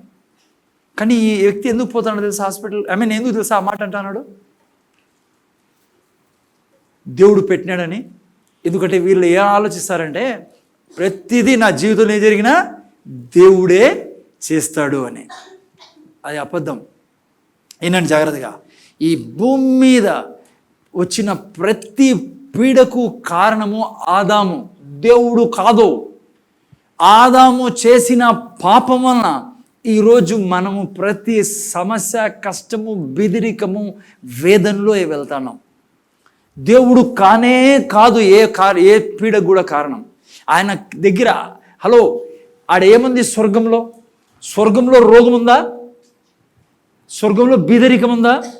స్వర్గంలో భయం ఉందా? స్వర్గంలో కుళ్ళు, క్రోధం, అసూయ, ద్వేషాలు ఉన్నాయా? స్వర్గంలో ఏ పీడ లేదు. అందుకే యేసుప్రభు అన్నాడు, ప్రార్థన చేయండి, నీ చిత్తం పరలోకం ముందు నెరవేరినట్లు భూమి మీద నెరవేరు, నా ఇంట్లో నాలో నెరవేరును గాక. దేవుని యొక్క హృదయం నిండా ఏం తెలుసా? అక్కడ ఏముందో ఆయన దగ్గర అదే నీకు ఇవ్వాలని. ఎంతమంది ఈ యొక్క విషయాలు అర్థం కాక కన్ఫ్యూజన్లో జీవిస్తారో తెలుసా? నేను ఒక సాక్ష్యం విన్నా. 12 సంవత్సరాల వయసు పిల్లోడు. ఆ యొక్క వ్యక్తి మళ్ళీ పాస్టర్ అయినాడు. ఆయన కొన్ని ఏండ్లు దేవుణ్ణి అసహించుకునేవాడంట ఆ వ్యక్తి, ఆ పాస్టర్ కాకముందు. ఎందుకో తెలుసా, 12 సంవత్సరాలప్పుడు వాళ్ళ ఫాదర్ చనిపోతే ఇంట్లో డెడ్ బాడీ పెట్టింటే ఒక పక్కన తల్లి ఏడుస్తూ ఉంది, ఒక పక్కన ఈ పిల్లోడు 12 సంవత్సరాల్లో చాలా కన్ఫ్యూజన్లో ఉన్నాడు, ఎందుకు మా ఇంట్లో ఇది జరిగిందని. అక్కడికి వచ్చిన పాస్టరు స్ట్రైట్గా వీళ్ళ కుటుంబాన్ని పిలిచి ఆ యొక్క శవం ముందు నిలబడి, ముఖ్యంగా ఈ పిల్లోడిని కళ్ళల్లో కళ్ళు పెట్టి ఆ పాస్టర్ ఏమన్నా తెలుసా, ఈ యొక్క నీ తండ్రి చనిపోవడానికి కారణం దేవుడు నీ తండ్రిని తీసుకోవాలనుకున్నాడు, కోరుకున్నాడు.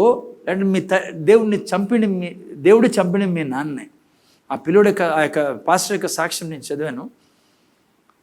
ఆ క్షణం నుంచి దేవుడు అంటే ఎక్కడ లేని విషంతో నిండిపోయినాడంట. దేవుడు అంటే శపించేవాడంట, తిట్టేవాడండి. ఆయన ఎంత అన్యాయం చేశాడు దేవుడు నాకే అని ఎక్కడ పోయినా దేవుడిని అసహించుకునేవాడంట. మీరే చెప్పండి, రోడ్లో పోతున్నారు, మీరు మీ ఫాదర్ పోతారనుకోండి, ఎవడన్నా మీ ఫాదర్ని కత్తితో పొడిచి వెళ్ళిపోయారు అనుకోండి, చచ్చిపోయాను అనుకోండి మీ ఫాదర్ అనుకుందాం, ఏం చేస్తారు మీరు? పోనీ అట్లా వద్దులేండి, టీవీలోనే వింటారు కదా, ఎవరైనా చంపింటే ఏం కోరుకుంటున్నారు వాళ్ళు కదా, ఏమో ఉరి శిక్ష వేయండి అప్పుడే మా మనసు శాంతిస్తుందని కదా. ఎవరైనా చంపితే అదే చేసుకుంటాను మనం చెప్తాంటారు టీవీలో. ఈ పిల్లోడికి ఆ 12 ఏళ్ళ వయసులో ఎప్పుడైతే ఆ పాస్టర్ కళ్ళల్లో కళ్ళు పెట్టి చెప్పాడో ఆ రోజు నుంచి దేవుడు అంటే అసహించుకున్నప్పుడు. ఎందుకంటే నాకు ఇప్పుడు ఎవరు చదివిస్తారో, ఎవరు తిండి పెడతారో, ఎవరు నా బాగోగులు చూసుకుంటారో, ఎందుకు ఈ దేవుడు అనేవాడు ఎవడో నాకు ఎందుకు ఇంత అన్యాయం చేస్తున్నాడో. ఈయనండి ముందర చూడండి, ఈరోజు స్టడీస్ చెప్తా వెస్ట్రన్ కంట్రీస్లో, యూరోపియన్ కంట్రీస్లో, వెస్ట్రన్ కంట్రీస్లో ఎందుకు తెలుసా, యేసు ప్రభుని విడిచిపెట్టి రాళ్ళు రప్పలు వెనకలిపోతున్నారు, జంతువులు వెనకలిపోతున్నారు తెలుసా? ఈ ప్రీచింగ్ వల్ల. ఏ ప్రీచింగు? యేసు ప్రభువే తోటలో తోటమాలి ఎర్ర రోజాల్ని ఇరుగొట్టినట్లుగా ప్రతి మనిషిని చంపేస్తాడు. అది సునామీ ఆయనే ఇస్తాడు, కాల్చేస్తాడేది ఆయనే, రోగాలు పుట్టిస్తాను ఆయనే, కరోనా ఇచ్చింది ఆయనే. చూసారా? అందుకే కొన్ని చోట్ల బయటికి చెప్పరు కానీ దేవుడు అంటే యూరోపియన్ కంట్రీస్ ముఖ్యంగా వెస్ట్రన్ కంట్రీస్లో అసహించుకుంటున్నారు దేవుడు, అందుకే వదిలేస్తున్నారు దేవుడిని ఈ ప్రీచింగ్ వలన. ఈ లోకంలోకి అసలు మరణం ఎక్కడి నుంచి వచ్చింది తెలుసా మీకు? ఆదికాండము, రోమిల్ రాసిన పత్రిక 5:12 ఎవరైనా చదవండి. రోమిల్ రాసిన పత్రిక 5:12 చదవండి అయినా. ఇట్లుండగా ఒక మనుషుని ద్వారా పాపము ద్వారా మరణమును. హలో, ఎవరి ద్వారా వచ్చినది? ఒక మనిషి ద్వారా పాపము ద్వారా మరణమును. చూసారా? ఇట్లుండగా ఒక మనిషి ద్వారా పాపం ద్వారా ఏమొచ్చింది? ఎక్కడి నుంచి వచ్చింది మరణము? ముందు చూడాలి ప్లీజ్, ముందు చూడండి. మరణం ఎక్కడి నుంచి వచ్చినది? పాపం ఆదాము ద్వారా. ఎక్కడి నుంచి వచ్చింది మరణం ఈ లోకంలోకి? బాగా అర్థం చేసుకుని పిల్లరా, మరణం అనేది ఈ లోకంలోకి వచ్చినది ఆదాము ద్వారా. దేవుడు ఆడ కూర్చొని పొద్దున్న లేసానట్లే బెడ్ మీద నుంచి దూతలు పిలిచారే, వాళ్ళ ఇంట్లో ఆ ముసలామెను లేపేసింది ఈరోజు. బస్సు పోతుంది, పిల్లల బస్సు, దాన్ని తీసిపోయి దాంట్లో నదిలో పడేసేయండి. లేకుంటే ఆ యవనస్తుడు స్కూటర్ కొనుక్కున్నాడు, మననే ఆ స్కూటర్ వాడు 2 కొట్టేసేయండి. చాలామంది అట్లా అనుకుంటారు దేవుడు వాడు కూర్చొని ఇదే బిజినెస్లో ఉన్నాడని, స్విచ్లు వస్తుందన్నాడని. లేదు నాయన, ఎవరు పాపం వలన? ఆదాం పాపం వలన. ఇంకోటి చెప్తున్నా మీకు, నా పాపం వలన కూడా కాదు మరణిస్తాండి. అది ఎవరు చేసిన పాపం వలన? ఆదాం. లేకుంటే పుట్టిన 2 రోజులకి బిడ్డ చచ్చిపోతుంది హాస్పిటల్లో. ఆ బిడ్డ ఏం పాపం చేసింది చెప్పండి? అర్థం చేసుకోండి కొద్దిగా. ఎవరు చేసిన పాపం అది? 2 రోజుల తర్వాత చచ్చిపోయిన బిడ్డ ఏం చేసింది పాపంతోను? ఈరోజు యవనస్తుడు చచ్చిపోతున్నాడు, దేవుణ్ణి ఎరుగగానే ఎంతోమంది చచ్చిపోతున్నారు. దేవుడు కాదు కారణం, ఆదాము పాపం కారణం. అందుకే జాగ్రత్త వినండి, దేవుణ్ణి మనం ఎప్పుడు బ్లేమ్ చేయకూడదు చెడుని తీసుకొని.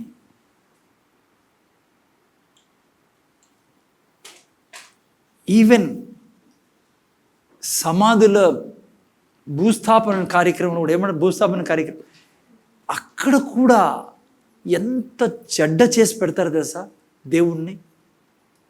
నేను చెప్తున్నా మీకు, యథార్థంగా ఎక్కడైనా అవకాశం దొరికింది అనుకోండి, ఎవరో చనిపోయినా సమాధుల తోటలో పోయినా, నేను అందుకే ఓపెన్గా చెప్తాను, ఏడ సమాధుల తోటలో పోయినా నేను భూస్థాపన చేసేటప్పుడు, ఇది దేవుడు కాదు, ఇది ఆదాము ద్వారా వచ్చిండేది. లేకుంటే నువ్వు దేవుని గుండెల్ని బాధ పెట్టిన వ్యక్తి అవుతావు దేవుని మీద వేస్తే. దేవుడు ఏం చేశాడు తెలుసా? చదవండి, ఎవరైనా హెబ్రీయులకు రాసిన పత్రిక 2:14 చదవండి. చూడండి దేవుడు ఏం చేశాడు, యేసుప్రభు ఏం చేశాడు. చదవండి 2:14 చదవండి. కాబట్టి ఆ పిల్లలు రక్త మాంసములు గలవారైనందున, చాలా ఇంపార్టెంట్ వాక్యం ఇది. కాబట్టి ఆ పిల్లలు రక్త మాంసం గలవారైనందున, ఎవరు ఆ ప్రకారం ఎవరు పిల్లలు? ఎవరుమా? ఇటు చెప్పండి, ఎవరు? మీరు నేను. మనమంతా రక్త మాంసంలో ఉన్నాం. దేవుడు ఏం చేశాడో తెలుసా? మనమంతా రక్త మాంసంలో ఉన్నాం కాబట్టి ఆ పిల్లలు రక్త మాంసం గలవారైన ఆ ప్రకారమే ఆయన కూడా మనిషిగా వచ్చాడు. దేవుడు మనిషిగా వచ్చాడు. ఎందుకంట? మరణం యొక్క బలం గలవానిని, అనగా అపవాదిని. ఎవరికి బలం ఉండేది మరణం మీద? అపవాదిని మరణము ద్వారా నశింపజేయుటకును, జీవిత కాలమంతయు మరణ భయము చేత దాస్యమునకు లోబడిన వారిని విడిపించడానికి వచ్చినది ఆయన. ఆయన చచ్చిపోయినదే సావు లేకుండా చేసేదానికి మీకు నాకు. ఆయన చంపడం ఏంటి? ఆయన ఎవరిని చంపడమా? అందుకే బైబిల్ ఏమంటుందో తెలుసా? ఆ వ్యక్తితో, చచ్చిపోయిన వ్యక్తితో దేవుడు ఏమంటాడు తెలుసా బైబిల్లో? నేను మళ్ళా వస్తా బిడ్డ, నేను లేపుతా, నీకు మళ్ళా శరీరం ఇస్తా, నీకు మహిమగల శరీరం ఇస్తా, నువ్వు చనిపోవడం నాకు ఇష్టం లేదు. ఆ వ్యక్తి ద్వారా మరణం వచ్చింది. అందుకే బైబిల్లో రాయబడినది ఏం తెలుసా? ఆయన వచ్చి మనల్ని తిరిగి లేపుతాడు, ఈ శరీరాన్ని తిరిగి ఇస్తాడు ఆయన. ఏంటన్నారా? హలో, మీకు నాకు ఈ శరీరాన్ని తిరిగి ఇస్తాడు దేవుడు. దీంట్లో తన మహిమను కుమ్మరిస్తాడు, మహిమగల దేవం తిరిగిస్తాడు ఆయన. అందుకే సమాధి తోటలో మనం చెప్తాం, నువ్వు నన్ను మింగలేవు, సమాధి నువ్వు మింగలేవు, నన్ను మరణమా నన్ను మింగలేవు. ఎందుకంటే మరణపు ముళ్ళుని యేసు ప్రభు విరగ్గొట్టేశాడు. హలో, జాగ్రత్తకి రండి. నా జీవితంలో ఏ చెడు కారణము దేవుడు కానే కాదు. నువ్వు ఎప్పుడైతే అంతా దేవుడి నుంచి వస్తాండేది, ప్రతిదీ దేవుడి నుంచి వస్తాండేది అన్నప్పుడు నీవే పోయి సైతాన్ని కౌగులించుకున్నాడు అవుతావు. వాడిని జీవితాన్ని పాడు చేస్తాడు. నువ్వు ఎందుకంటే కృపని అర్థం చేసుకోక నువ్వు విశ్వాసంలో పోయేది మానేసి కృపనే కన్ఫ్యూజ్గా నువ్వు తీసుకుంటాను, కన్ఫ్యూజన్ అవుతాను కృప విషయంలో. రోగం దేవుడు ఈడు. నీకు నాకు ఈరోజు ఏ నష్టం వస్తున్నా దానికి కారణము దేవుడు కాదు, నేను అజ్ఞానంగా ప్రవర్తించడం వల్లనే. మా అర్థమైతే అందుకే దేవుడిని ఎప్పుడు బ్లేమ్ చేయకూడదు. విచిత్రమైన విషయం తెలుసా మీకు? లోకంలో డాక్టర్లు కూడా చెప్పరు ఈ రోగం వచ్చినది దేవుని వలన అని. ఎవడైనా విన్నారా మీలో? ఎవరన్నా డాక్టర్ తిరిగిపోతే ఏం చేస్తామా, దేవుడు కూర్చొని నీకు ఈ రోగం వేసినాడని? ఎంత అన్యాయం చూడండి. ఆయన ఎప్పుడూ చెప్పడు. డాక్టర్ తిరిగిపోతే ఆయన ఏమంటాడో తెలుసా? అమ్మా ఇది వచ్చింది, ఏం కాదు, మందులు తీసుకుని బాగా అవుతుంది, ఇది చేస్తా ఇది చేస్తా. కానీ ఇక్కడ నిలబడే పుల్పిట్ మీద సంఘాల్లో ఏం చెప్తానో తెలుసా? దేవుడే సంపుతా అనేది, దేవుడే టీబీ ఇచ్చేది, దేవుడే క్యాన్సర్ ఇచ్చేది, దేవుడే రోగాలు ఇచ్చేదని. అది అది అది చాలా తప్పు పిల్లరా, అన్యాయం. అది ఏం చేశాడు ఆయన? ఆయన మనిషిగా వచ్చి, ఇప్పుడు మనం చదువుకున్నాం, మరణం మీద అధికారం గలవని తన మరణం ద్వారా జయమిచ్చాడని. కృప సముద్రంలో మీనా మీద ప్రవహిస్తాను పిల్లరా. మీరు నేను మన విశ్వాసం ద్వారా ఆ కృపని మన జీవితంలో తీసుకోవాలా. అందుకే మత్తయి సువార్త 16 ఎవరన్నా చాలా మంచి మాట రాయబడింది. ఏం రాయబడింది చూడండి. మత్తయి సువార్త 16:19 నుంచి చదవండి. ఎవరన్నా చదవండి. 17 నుంచి చదువుతారా? 17 నుంచి చదువు. నేను అందుకు యేసు, సీమోను బర్యోనా, నీవు ధన్యుడవు, పరలోకమందున్న నా తండ్రి ఈ సంగతి నీకు బయలుపరచనే గాని నరులు నీకు బయలుపరచలేదు. చూడండి యేసు ప్రభు గురించి యేసు ప్రభు ఏమంటారో, మరియు నీవు పేతురవు, ఈ బండ మీద నా సంఘము కట్టుదువు, పాతాళలోక ద్వారము దాని ఎదుట నిలవనేరవని నేను నీతో చెప్పుచున్నాను. ఓకే, ఇప్పుడు నేను 19వ వాక్యం చాలా ముఖ్యమైన వాక్యం. పరలోక రాజ్యపు యొక్క తాళపు చెవులు నీకు ఇచ్చేదను, పరలోక రాజ్యం యొక్క తాళపు చెవులు నీకు ఇచ్చేదను. నీవు భూలోకమందు దేనిని బంధించెదవో అది పరలోకమందు బంధింపబడును, భూలోకమందు నీవు దేని విప్పుదువో అది పరలోకమందును విప్పబడునని అతనితో చెప్పాను. చూసారా, మీరు ఇంగ్లీష్లో చూస్తే కొన్ని వర్షన్స్లో చాలా బాగా విప్పడం రాయబడింది, మంచిదే, తప్పేం లేదు. నువ్వు ఏది అలౌ చేస్తావో అది అలౌ చేయబడుతుంది. నువ్వు ఇక్కడ ఏది అలౌ చేస్తావో భూమి మీద పేతురు, అక్కడ అలౌ చేయబడుతుంది.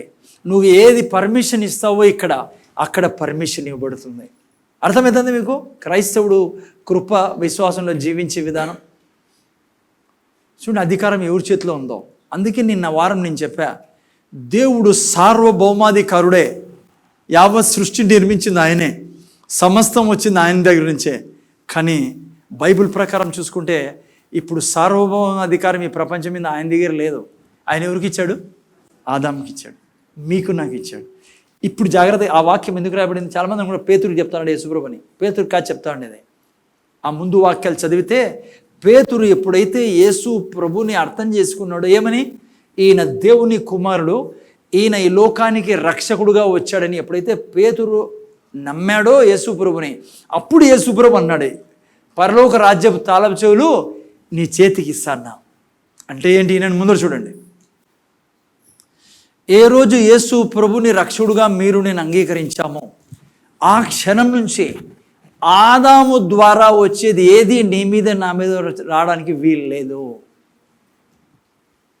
ఎందుకంటే మనము పరలోకంలోకి ప్రవేశించి ఉన్నాం. అందుకే మన యొక్క సిటిజన్షిప్ ఏడుంది? నాగరికత ఏమంటారు? సిటిజన్షిప్, పౌరసత్వం ఎక్కడుంది? పరలోకం ఉంది. అందుకే మనం ఎక్కడి నుంచి వచ్చాం? పైనుంచి వచ్చారు వారము. అందుకే పైనున్న వాటి విషయమై ధ్యానం ఉంచాలంటుంది బైబిల్. అందుకే బైబిల్లో యేసుప్రభు చెప్పాడు, మీకు అసాధ్యమైనది ఏదీ లేదు. మీరు ఆకాశం కింద ఏది బంధిస్తారో అది, భూమి మీద ఏది బంధిస్తారో ఆకాశం అందు బంధించబడుతుంది. పేతురుకి యేసుప్రభు అదే చెప్తాడు, ఇదే, నువ్వు నేను ఎవరో తెలుసుకున్నావు. పేతురు కాదా ఇవ్వడం, పేతురులాగా ఎవరైతే యేసు ప్రభు మీద విశ్వాసం ఉంచుకుంటారో. కృప, దేవుని కృప సముద్రంలా, దేవుని వాగ్దానాలన్నీ ఏంటి? దేవుని కృపమా. అసలుకి దేవుడే నీకు నాకు సమర్పించుకున్నాడు. ఆయన చిత్తం పరలోకముందు నెరవేరినట్లుగా. అందుకే అబ్రహాం ఆశీర్వాదాలు అంటాం. అబ్రహాం ఎప్పుడు ఐశ్వర్యంలో ఉన్నాడు, ఆరోగ్యంలో ఉన్నాడు. బైబిల్లో మీరు ఏడ చదవరు అబ్రహాం రోగంతో పడుకున్నాడని. అర్థమైందా? భార్యాభర్తలు ఇద్దరు ఎటువంటి రోగం వచ్చినా విశ్వాసం ద్వారా. అందుకే మనం ఎవరికి పిల్లలము? అబ్రహాం యొక్క సంతానం. ఎందుకంటే అబ్రహాం ఆశీర్వాదాలు ఎందుకు చెప్పాడు దేవుడు? అబ్రహాం ఆశీర్వాదాలు మీరు అనుభవించండి, అబ్రహాం ఆశీర్వాదం మీకు ఇస్తాను. దేవుని ఆశీర్వాదాలని ఎందుకు చెప్పలే? అవి దేవుని ఆశీర్వాదాలు, కానీ అబ్రహాం ఆశీర్వాదాలు ఎందుకు చెప్పాడు? అబ్రహాము చూడండి ఎట్లా అనుభవించాడో నా ఆశీర్వాదాలన్నీ. గొప్ప ధనికుడు, బలమైనవాడు, ఆరోగ్యం కలిగినవాడు, అవన్నీ మీ నా జీవితంలో ఉన్నాయి యేసు ప్రభు రక్షకుడు అంగీకరించిన తర్వాత. సో మీ నా భద్రత. ఈ అధ్యాయంలో చూడండి, ఇదే బుక్లో 18 చదవండి. చాలామంది కన్ఫ్యూజ్ అవుతారు పేతురుకి చెప్పాడని. అందుకే పేతురుని పూజించాలన్నారు భూమి మీద. ఎవరిని? పేతురుని. ఏదో అంటారు ఆయన, పెద్దరాయుడో ఏదో అంటారు ఆయన. ఏమంటారు పేతురుని? తెలుసు ఎవరికన్నా? కొంతమంది క్రైస్తవులు, వాణి నీకు తెలిసినలా మీ ఆయనకు తెలుసు, వాణి నీకు తెలుసా పేతురుని ఏమని పిలుస్తారు? ఆర్సీ చర్చెస్లో మంచి పేరుతో పిలుస్తారు అతన్ని. పెద్ద ఆయన, పెద్ద సంథింగ్. ఓకే, నీకు తెలుదా? తెలీదు. ఓకే, ఆర్సీ బ్యాక్గ్రౌండ్ వాళ్ళు అంటే వాళ్ళకి మేము చెడు చెప్పలేం, మంచి పిలుస్తారు వాళ్ళు. పేతురుని పౌరుని ఏదో పేరుతో పిలుస్తారు. నాకు గుర్తు రావడంలా. పేతురు కోసం కాదు పిల్లరా ఇక్కడ రాయబడిండేది, మనందరి కోసం. అందుకే 18 మళ్ళా క్లియర్ చేశాడు దేవుడు వాక్యం ద్వారా. 18 చదువునైనా. భూమి మీద మీరు వేటిని బంధింతురో అవి పరలోకమందు బంధింపబడును, భూమి మీద మీరు వేటిని విప్పుదురో అవి పరలోకమందును విప్పబడునని మీతో నిశ్చయంగా మీతో చెప్తాను. సో అందుకే మీరు నేను ఆడమిక్ క్యారెక్టర్ కిందికి రాము. మనం ఆదాముకు పుట్టలే. ఎవరికి పుట్టాం మనము? దేవునికి. అందుకే యేసుప్రభు ఈ భూమి మీద ఎలా బ్రతికాడో అలా బ్రతికే జీవితం కలిగి ఉన్నాం. యేసుప్రభు అలో చేసేవాడు కదా చెడుని. యేసుప్రభు దేవుడి నుంచి ఏదో వచ్చేదో అదే అలౌ చేసేవాడు. అందుకే ద్వితీయోపదేశకాండం 30:19 ఏం రాబడింది? జీవం మరణములు నీ ముందు ఉంచుతున్నా, ఏం ఎన్నుకోవాలా? జీవాన్ని ఎన్నుకోవాల పిల్లరా. నా బాధ్యత ఎన్నుకోవడం అనేది. అందుకే ఇప్పుడు కృప మనల్ని ఏం చేస్తుంది? లివింగ్ గ్రేస్ మన మీద పనిచేస్తూ ఉంది. సో లివింగ్ గ్రేస్లో నేను వాడాల్సిన ఆయుధం ఏంటి? విశ్వాసం. ఎన్నడే కానీ ఇది ఆలోచన రానికండి. పాస్టర్ క్రిస్ మీకు ఎగ్జాంపుల్ అర్థం చేసుకోవాలని చెప్తున్నా. గొప్ప దైవజనుడు, ఎందుకంటే దేవుడు గొప్పగా ప్రేమిస్తాడు, గొప్పగా తనతో నథింగ్ లైక్ దాట్. ఆయన గొప్ప దేవుడు, నీకు ఆయనకు నాకు అందరికీ. కానీ వాళ్ళకి మనకున్న తేడా మీరు అర్థం చేసుకోవాలని నా పేరు తీసుకుంటాను నేను. కృప కృపని వాళ్ళు వాడుకుంటా ఉన్నారు. పౌలు అంటాడు కదా ఒక చోట, నేను అందరికంటే ఎక్కువ చేయగలిగాను, ఎందుకంటే ఆయన కృప ద్వారా. అందుకే బైబిల్ అంటుంది, కృపచేత, విశ్వాసము ద్వారా కృపచేత ప్రతి పని జరగాల నా జీవితంలో. అందుకే నేను చెప్తున్నా, లాస్ట్లో ఏం చెప్పాలనుకున్నా అంటే, ఎలా నువ్వు ఈ భూమిని పరిపాలిస్తావో, ఎలా బ్లెస్సింగ్గా ఉంటావు, ఎలా నీ ఫ్యామిలీ బ్లెస్సింగ్గా ఉంటుందో నా చేతుల్లో పెట్టాడు దేవుడు. దేవుడు అన్నీ మనకు సహాయకుడు ఆయన. ఓకే, అందుకని ఏమన్నాడు అక్కడ, నేడు జీవును మరణమును 30:19 ఆశీర్వాదమును శాపమును నీ ఎదుట ఉంచి భూమి ఆకాశం మీకు సాక్షులుగా పిలుచున్నాను అని కింద అంటాడు. మీరు జీవాన్ని ఎన్నుకోండి అంటాడు. దేవుడు ఎంత మంచోడు చూడండి. క్వశ్చను ఆన్సర్ రెండు ఆయన ఇస్తాను. జీవాన్ని ఎన్నుకోండి. సో నేను ప్రతిక్షణం జీవించే విధానం ఇదే, కృప ద్వారా విశ్వాసము చేత అంటే. అందుకే ముగించే ముందు ఒక వాక్యం చదివి ముగిస్తాను. ఏం చేయకూడదంట నేను? యాకోబు గ్రంథం 2వ అధ్యాయం 1వ అధ్యాయం 12 నుంచి స్టార్ట్ చేయండి. చదువు నేను. శోధన సహించువాడు ధన్యుడు, అతడు శోధనకు నిలిచిన వాడే ప్రభు తను ప్రేమించిన వారికి వాగ్దానము చేసిన కిరీటమును పొందును. దేవుడు కీడు విషయము శోధింపనేరడు. వినండి, ఇది నేను చెప్పాల్సింది. దేవుడు కీడు విషయమై శోధింపంటే కీడు ఈడ్నికి. ఓ పక్కన జీవం ఎన్నుకోమని అన్నాడు ఆయన. జీవం అంటే ఏంటి? ఆరోగ్యము, ఐశ్వర్యం, మేలు. మరణం అంటే ఏంటి? రోగము, శాపము, ప్రతి చెడు పిల్లరా. ఆయన అంటాడు జీవాన్ని ఎన్నుకోమని. అందుకే ఇక్కడ ఏమంటున్నాడంటే 13లో, దేవుడు కీడు విషయమే శోధింపబడనేరుడు, ఆయన ఎవరిని శోధింపడు గనుక ఎవడైనను శోధింపబడినప్పుడు నేను దేవుని చేత శోధింపబడుచున్నానని అనకూడదు. కానీ ప్రతి ఒక్కరు క్రైస్తవులు చేసే పని ఇదే. ఏదొచ్చినా దేవుడు పంపించాడు, ఏదొచ్చినా దేవుడు చేసినాడు, ఏదొచ్చినా ఆయన ఎందుకు నీకు చెడు ఇచ్చి శోధిస్తాడు? ఆయన నీకు మేలు చేయాలని ఆయన కోరిక. అందుకే చనిపోయి లేచినది ఆయన. అందుకే నేను యేసుప్రభువుని రక్షకుడుగా అంగీకరించినది. అందుకే నా బాధ్యత ఇక్కడ ఆయన కృపను విశ్వాసం ద్వారా స్వతంత్రించుకోవాలా. నేను ఎప్పుడు అనకూడదు ఇది దేవుని దగ్గర నుంచి వచ్చింది దాన్ని. దేవుడు ఎప్పుడు శోధించాడు మీకు. దేవుడు ఆ విధంగా దేవుడు చాలాసార్లు నేను అబండెంట్ లైఫ్ గురించి చెప్పినప్పుడు చెప్పాను. దేవుడు పరీక్ష పెడతాడు. ఎటువంటి పరీక్ష పెడతాడు ఆయన? స్కూల్లో టీచర్లు పెట్టినట్ల. స్కూల్లో టీచర్లు పరీక్షలు ఎందుకు పెడతారు? ఫెయిల్ కావాలని పెట్టరు. ఫెయిల్ అయితే ఎవరికి అవమానం చెప్పండి? టీచర్కి. ఎవరి చేత కాలేదు? టీచర్ చేత కాలేదు కదా స్టూడెంటు. అందుకే గవర్నమెంట్ ఏం చేస్తుంది? ఎట్లా ఫెయిల్ అయినారు ఈ పిల్లలు, టీచర్లు ఏం చేశారు అంటారు, పేరెంట్స్ అడుగుతారు. సో దేవుని పరీక్ష ఎట్లుంటుందంటే, నీకు నష్టం జరిగేది కాదు, ముందు క్లాస్కి వెళ్ళాలి నువ్వు, ఇది పాస్ అవుతావా లేదా. నేను డబ్బుల విషయంలో మీకు బాగా చెప్పేది, టెస్ట్ పెట్టండి అంటాడు దేవుడు. దేవుడు టెస్ట్ ఎందుకు తెలుసా? మనకు దండిగా ఇచ్చినప్పుడు మనం నమ్మకం ఉండలేము. ఇప్పుడు కొంతలో నమ్మకం లేకుంటే, ఇప్పుడు కొంత జీతం వస్తుంది, ఈ జీతాన్ని నేను భార్య కోసము, దేవుని కోసము, భార్య కోసం, పిల్లల కోసం వాడతా అంటే దేవుడు ఎంతనే ఇచ్చేదానికి సిద్ధపడతాడు. అందుకే దాంట్లో పాస్ కాల. చెడ్డ పరీక్ష కాదు, అది మంచి పరీక్ష. So what I'm saying is, దేవుడు ఎప్పటికీ ఏదాంతో శోధించడు, చెడ్డతో దేవుడు శోధించడు. ఓకే, గుర్తుపెట్టుకోండి. అందుకే ఈ క్షణం నుంచి నేను స్టాప్ చేస్తాను. దేవుని కృప విశ్వాసంలో నేను నడుస్తున్నాం. కృప, అపారమైన కృప ఉంది. ఆయన అక్కడ స్వర్గంలో ఏం జరుగుతుందో అదే నీ ఇంట్లో జరగాల. అందుకే ఎప్పుడు కూడా నా విశ్వాసాన్ని వినియోగించుకొని సాతాను నుంచి వచ్చింది ఏది రానికూడదు. నేను దేవుడి నుంచి వచ్చింది మాత్రం రానిలా. ఓకే. సో అందుకని మీరు నేను ఏదైనా కష్టాల్లో పడినప్పుడు దేవుడు పెడతాడు, దేవుడు శోధిస్తాను అంటే నువ్వు సాతాన్ని ఇన్వైట్ చేసిన దాన్ని అవుతావు, సాతాన్ని ఇన్వైట్ చేసినోడు అవుతావు. నేను రానున్న దినాల్లో మీకు చూపిస్తా ఎందుకు యోబు కష్టాల్లో పడ్డాడని. చాలామంది యోబుని తీసుకొని దేవుడు 100% రాంగ్ ఇంటర్ప్రిటేషన్ అది. యోబుకి కారణము యోబే సమస్యలు పడడానికి, దేవుడు కాదు. ఆల్రెడీ దేవుడు చెప్పాడు, చెడు చేసి దేవుడు ఎవరిని శోధించాడు. సో యోబు గ్రంథం మళ్ళీ చూసుకుందాం, టైం లేదు, మనం కళ్ళు మూసుకొని ప్రార్థన చేసుకుందాం, బలలోకి వెళ్దాం. మనము నేను చెప్పాను, ఓకే, కళ్ళు మూసుకొని చిన్న ప్రార్థన చేస్తాను. తండ్రి నీ కృతజ్ఞతలు మా ప్రభువు యేసుక్రీస్తు నామములో నేను విన్న వాక్యాన్ని బట్టి నేను మీ కృతజ్ఞత చెల్లించుకుంటే మా ప్రార్థన ఇదే. మా తండ్రి ఎట్లా వాడో మేము నేర్చుకున్నాం, మేము చూసాం తండ్రి. నీ కృప ఎంత గొప్ప కృపో తండ్రి, మా విశ్వాసం ఎంత అవసరం మేము నేర్చుకున్నాం. నా యొక్క వాక్యానుసారంగా ముందుకెళ్ళేదానికి సహాయం చేయమని, విన్న బిడ్డలకి ధైర్యపరచమని, జ్ఞానం ఇమ్మని, మర్చిపోకుండా సహాయం చేయమని ప్రభు యేసుక్రీస్తు నామములో అడుగుచున్నాం తండ్రి, ఆమేన్.